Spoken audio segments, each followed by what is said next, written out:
All right, let's do this. Time to really get into the head of Alex DeLarge from A Clockwork Orange. Oh, I mean, yeah. this guy, right? Is she? Seriously. But the analysis you sent in, looking at him like through the Enneagram Hmm. as specifically a sexual 8. At first, I was like, huh, okay. But I gotta say, this is getting really interesting. Yeah, it really takes you past that simple good versus evil thing. Yeah, like way past. So before we go full on Clockwork, can we like back up a sec? Yeah. For anyone not super familiar with the Enneagram, what's the deal with this whole system? Okay, so the Enneagram, it's all about figuring out the why behind what people do. The core stuff, like their motivations, their fears, the stuff that really drives their behavior. And when you look at eights, the big thing for them is control. Like they need to be in control. Gotcha. They want to be autonomous, and they push back against anything that makes them feel vulnerable. So like if someone tried to like, I don't know, put them in a box or tell them what to do, Yeah, they just smash right through it. pretty much. But there's different types of eights, right? And this sexual eight, like Alex, they take that need for control and express it through this very specific thing. Okay, I'm intrigued. What is it? Possession. Okay.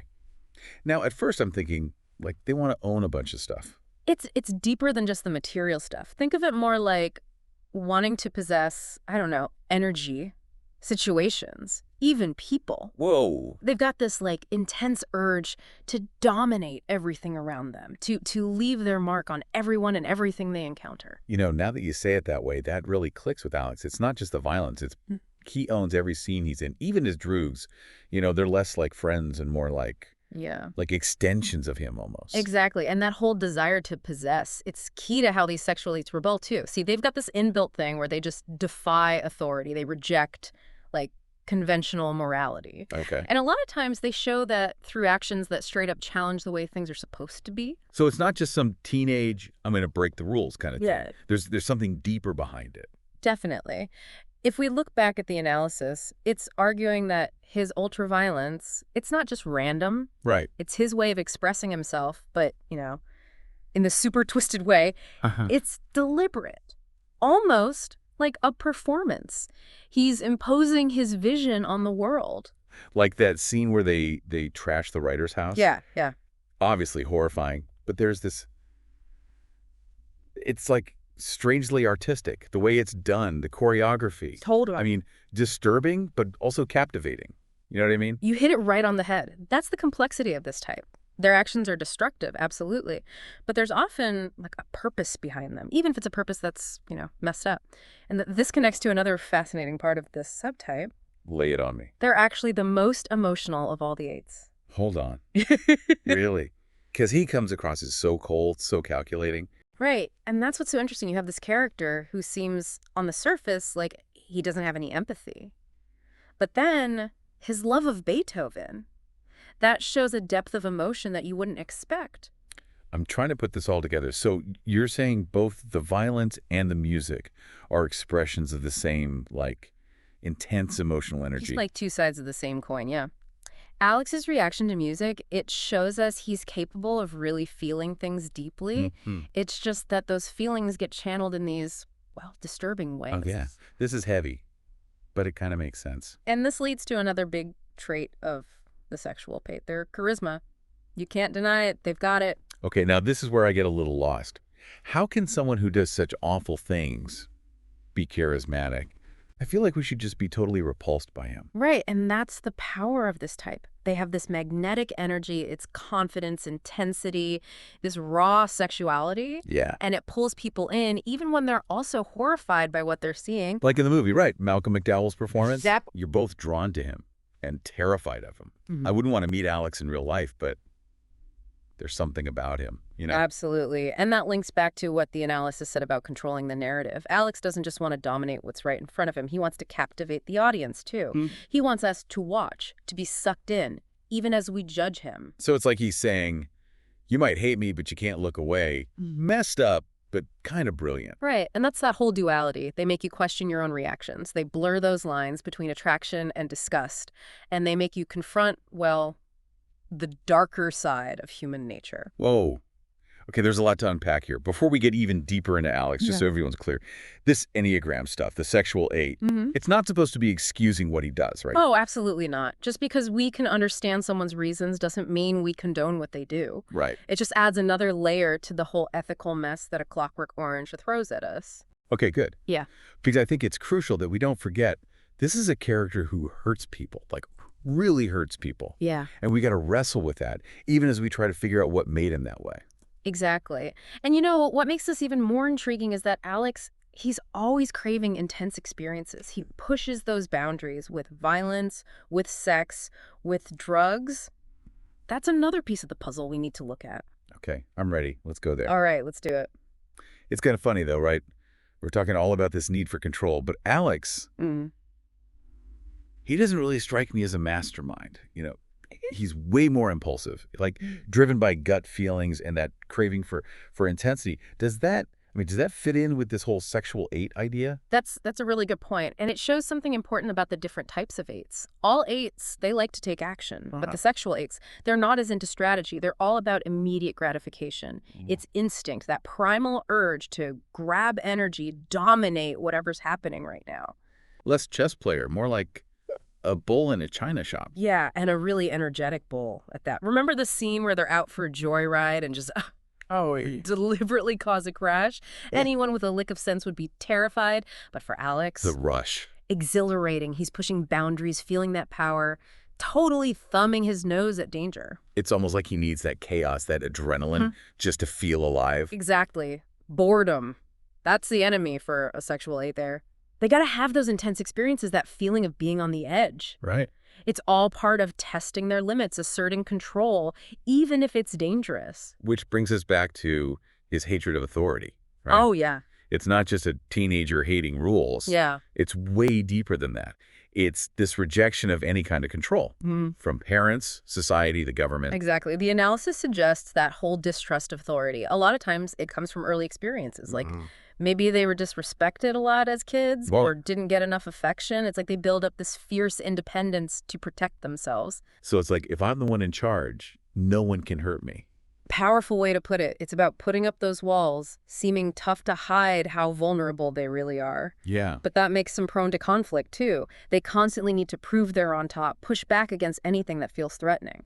And that might explain why his relationships are all so messed up. Right. I mean, he treats his droogs terribly. And with women, Yeah. it's all about power, possession. There's no real connection. That's that possessive side of the sexual eight, for sure. They do want intimacy, like everyone else, but that fear of being vulnerable, it gets in the way big time. So they end up pushing away the very thing that they want. Yeah. It's kind of tragic when you think about it, especially when you see those little hints of real emotion, like with the Beethoven thing. Right. It's this paradox. They can feel things so deeply, but that need for control, it sabotages any real connection.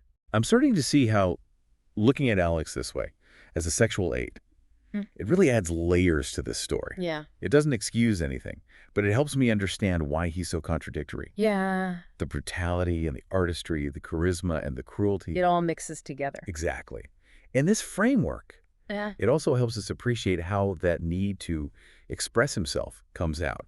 Remember his style, the clothes, the Nadsat slang, all that dramatic flair. Oh, totally. Like he's always putting on a show, which seems kind of weird, right?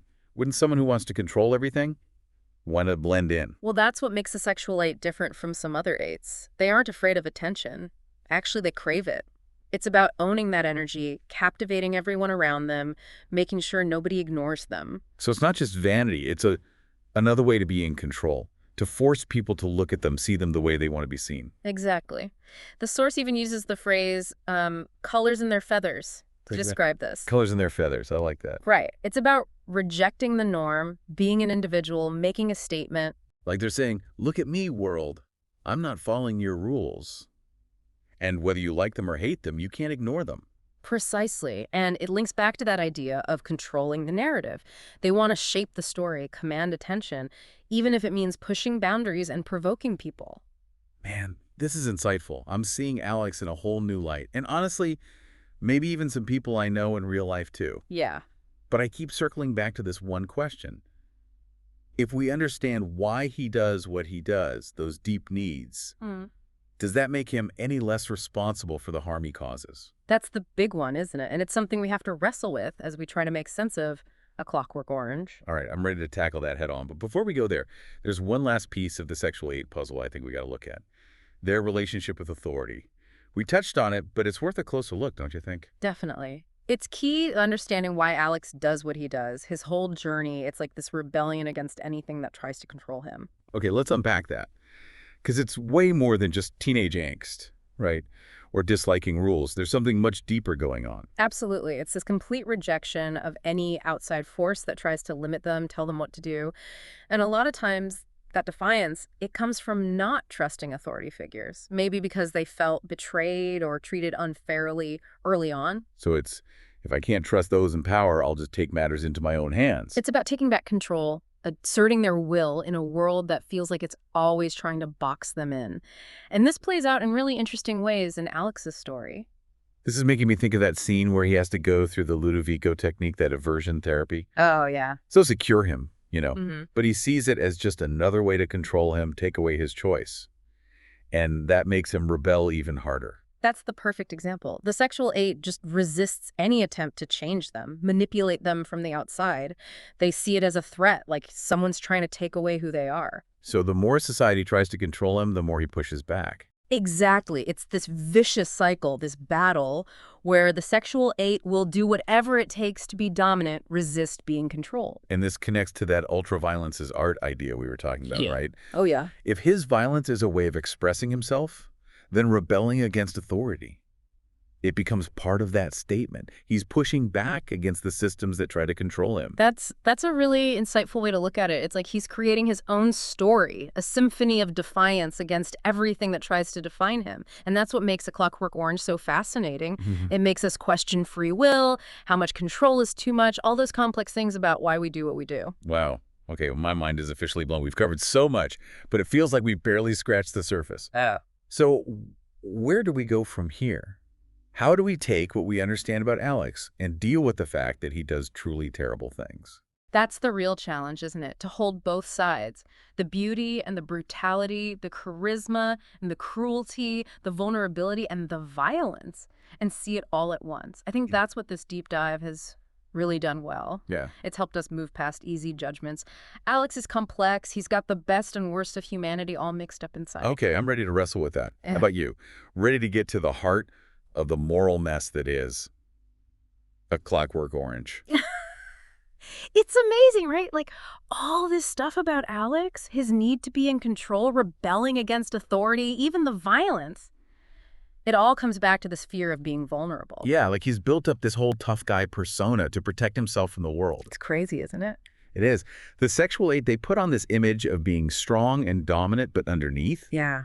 it's all about being afraid of being controlled, of getting hurt, losing their independence. It's like they have to constantly prove they can't be touched. Even to themselves, I think. Which is why the whole Beethoven thing is so interesting to me. Oh, yeah. It's like this tiny little chink in his armor. Sure. You see this softer, more vulnerable side that he usually keeps hidden. And that's where you see how deep the sexual 8 really goes. It's not just aggression. It's not just wanting to be the boss. It's about feeling things strongly. Passion, even beauty. But they bury that vulnerability deep down. Like under all those defenses. Exactly. It's like they're scared to let those emotions loose, scared of losing control. So they pour all that intensity into other things. Like the violence or the music, always needing that stimulation, pushing the limits. Right. They try to outrun that feeling of vulnerability, keep themselves busy so they don't have to deal with those deeper feelings. This is all so insightful, but I still keep coming back to this one question.